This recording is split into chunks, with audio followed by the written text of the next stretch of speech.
Hi friends, मेरा नाम है सोनिया और आज हम सीखने वाले हैं कुछ इंटरेस्टिंग सी बातें। ओके काफ़ी बार जब हम इंग्लिश में बात करते हैं तो कुछ ऐसे वर्ड्स होते हैं जो हम इंटरचेंज कर लेते हैं। मतलब अगर हमें बोलना होता है दिस तो हम बोल देते हैं दैट, या अगर हमें कहना होता है दोज तो हम कहते हैं दीज।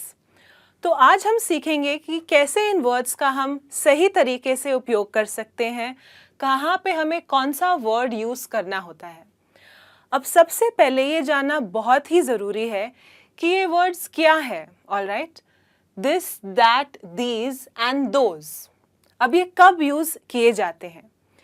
ये जो वर्ड्स हैं हम तब यूज़ करते हैं जब हमें किसी चीज़ की तरफ इशारा करना होता है, जैसे हमने दिखाना होता है कि ये चीज़ यहाँ रखी हुई है, ओके, या वो चीज़ें यहाँ या वहाँ रखी हुई हैं।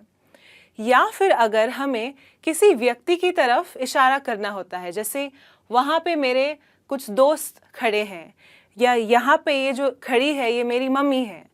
अगर हमें इस तरीके से भी सेंटेंसेस या वाक्य बनाने होते हैं तब भी हम इस तरीके के वर्ड्स यूज़ कर सकते हैं। तो आज हम सीखेंगे कि इन वर्ड्स के बीच में डिफरेंस क्या है, कब हमें कौन सा वर्ड यूज़ करना होता है।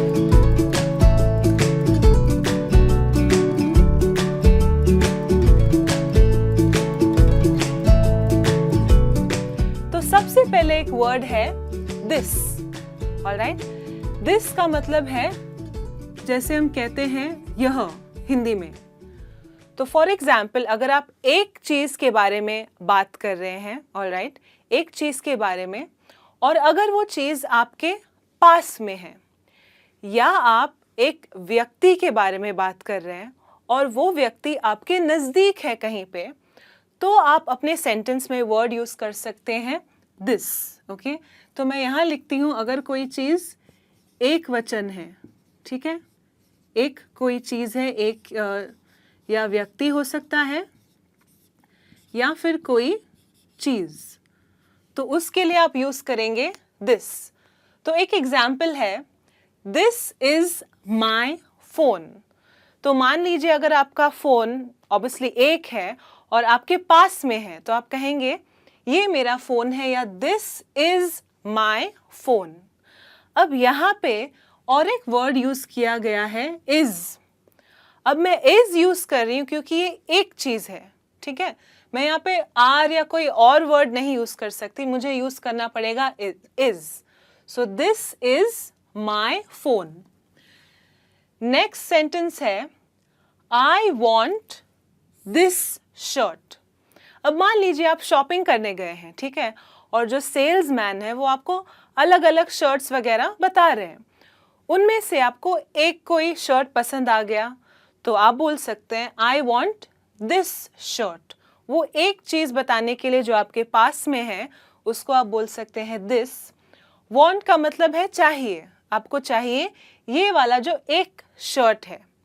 आप यहाँ पे बोलेंगे अगर दैट, तो वो समझेंगे कि कोई और शर्ट है जो दूरी पे है, तो आप बताएंगे आई वॉन्ट दिस शर्ट जो आपके पास में है। नेक्स्ट ऐसा ही एक सेंटेंस है, this is my uncle.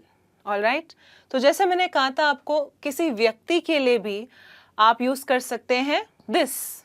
Supposing आप किसी पार्टी में हैं, ऑलराइट, और आप अपने अंकल को इंट्रोड्यूस कर रहे हैं किसी के साथ, तो आप बोल सकते हैं दिस इज़ माई अंकल, अगर वो आपके पास में कहीं खड़े हैं। और आप बोलेंगे इज़ फिर से, क्योंकि एक अंकल के बारे में, एक व्यक्ति के बारे में आप बात कर रहे हैं। तो इस तरीके से आप ये वर्ड यूज़ कर सकते हैं दिस, एक वचन व्यक्ति या कोई चीज़ की तरफ इशारा करने के लिए। अब उसी तरह एक और वर्ड है जो है दैट। अब दैट का मतलब है वहाँ पे जो वह चीज़ है, या जो वहाँ पे वो व्यक्ति है, आपसे थोड़ी दूरी पे है लेकिन एक है, ठीक है। तो एक वचन तो है ही, लेकिन यहाँ पे वो आपसे थोड़े दूर हैं। तो फॉर एग्जाम्पल अगर आपका फ़ोन, ठीक है, आपका फ़ोन अगर आपसे दूर है तो आप बोलेंगे दैट इज़ माई फ़ोन। आप यहाँ पे नहीं बोल सकते दिस, तो आप कोई ढूंढेगा कि पास में कोई फ़ोन है क्या, नहीं। आप बोलेंगे दैट इज माई फोन क्योंकि वो दूरी पे है। फिर से आप लगाएंगे ये वर्ड इज क्योंकि एक फोन है, एक चीज है ये बताने के लिए। नेक्स्ट सेंटेंस है आई वॉन्ट दैट शर्ट। अब वही एग्जाम्पल मान लीजिए, अगर आप शॉपिंग कर रहे हैं और वो जो शर्ट आपको पसंद आई वो यहाँ पे कहीं नहीं लेकिन दूरी पे है, शायद एक शेल्फ में है, तो आप बोल सकते हैं आई वॉन्ट दैट शर्ट, वो वाली शर्ट जो दूरी पे है। नेक्स्ट एग्जाम्पल है दैट इज माई अंकल। अब मान लीजिए आपके जो अंकल थे वो थोड़े दूर जाके खड़े हो गए, तो आप यहाँ पे अपने फ्रेंड को बोल सकते हैं वेल देखिए वहाँ पे दैट इज माई अंकल, क्योंकि वो दूरी पे हैं, एक व्यक्ति है, तो उनको आप बोल सकते हैं दैट, उनकी तरफ इशारा करने के लिए। तो इस तरीके से आप यूज कर सकते हैं दिस और दैट। दोनों में डिफरेंस मेन यही है कि दिस कोई चीज़ या कोई व्यक्ति जो नज़दीक है, और दैट यूज़ करेंगे कोई चीज़ या कोई व्यक्ति के लिए जो दूर दूर है। यहाँ पे जहाँ कोई नज़दीक है, यहाँ पे जहाँ कोई दूर है। नेक्स्ट वर्ड है आपके लिए दीज। अब दीज बहुत इंपॉर्टेंट है कि आप सही तरीके से बोले। सबसे पहले काफ़ी बार हमें बोलना होता है दीज, लेकिन हम बोलते हैं दिस, तो बराबर नहीं होता, वो करेक्ट नहीं है। दीज इसे ऐसे बोला जाता है। अब दीज ये जो वर्ड है, ठीक है, ये यूज़ किया जाता है व्यक्तियों के लिए और चीज़ों के लिए जो पास में है लेकिन एक से अधिक, एक से ज़्यादा। ठीक है, तो मैं यहाँ पे लिख लेती हूँ आपके लिए, एक से ज़्यादा या अधिक, व्यक्ति या चीज़।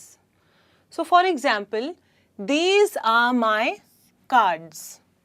तो अगर आपके पास 2, 3 या 4, 5 क्रेडिट और डेबिट कार्ड्स हैं तो आप बोल सकते हैं दीज आर माई कार्ड्स। ये जो कार्ड्स है ये मेरे हैं, क्योंकि आपके पास में है और एक से ज़्यादा है।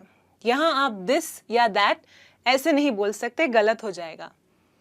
और एक इम्पॉर्टेंट चीज़ है, यहाँ पे आपने वर्ड यूज़ किया है are.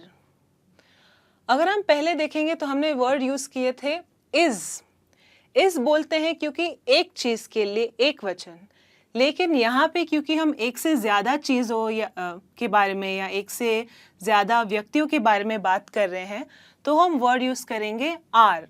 So these are my cards. Next example है I will carry these bags. ठीक है, तो अगर किसी के पास कुछ बैग्स है आपके फ्रेंड्स या फैमिली में किसी के साथ, तो आप उनकी मदद करना चाहते हैं तो आप कह सकते हैं आई विल कैरी। कैरी का मतलब है आप वो बैग्स उठाएंगे, क्योंकि एक से ज़्यादा है, बैग्स माने एक से ज़्यादा, इसलिए आपने वर्ड यूज़ किया है दीज। आपके पास में है, एक से ज़्यादा है। Next is these boys are from my college.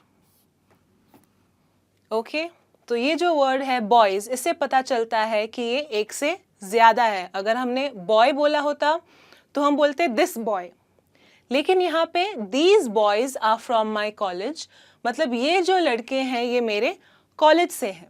Okay, सो एक से ज़्यादा, इसलिए हमने वर्ड यूज़ किया है आर।